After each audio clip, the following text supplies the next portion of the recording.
নবনির্মিত বাড়ির আন্ডারগ্রাউন্ড রিজার্ভারে কাজ করতে নেমে দুই নির্মাণ কর্মীর মৃত্যু ঘটনায় চাঞ্চল্য। আসানসোল দমকল বাহিনী ও স্থানীয় বাসিন্দাদের চেষ্টায় মৃতদেহ দুটি উদ্ধার করা হয়েছে। ঘটনাটি ঘটেছে সোমবার আসানসোল হীরাপুর থানার অন্তর্গত ইসমাইল 60 ফুট রাস্তার কাছে। স্থানীয় সূত্রে জানা যায়, একটি নতুন বাড়ি তৈরি হচ্ছিল, তার আন্ডারগ্রাউন্ড রিজার্ভারের ভিতরে নেমে দুই নির্মাণ কর্মী কাজ করছিলেন। বেশ কিছুক্ষণ যখন দুজনের কোনো আওয়াজ বাড়ির অন্যান্য সদস্যরা পাচ্ছিল না, তখন তারা চিৎকার চেঁচামেচি শুরু করলে স্থানীয় বাসিন্দারা ছুটে আসেন। খবর পেয়ে আসানসোল থেকে দমকল বাহিনী পৌঁছায়। ইতিমধ্যে মৃতদেহ দুটি উদ্ধার করা হয়েছে।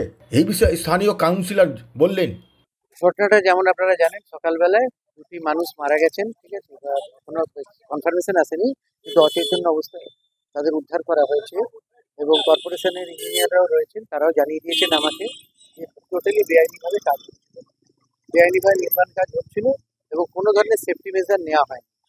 গ্যাস মাস্ক বা ধরুন যে ধরনের জ্যাকেট থাকা উচিত, সিঁড়ি থাকা উচিত, কোনোটাই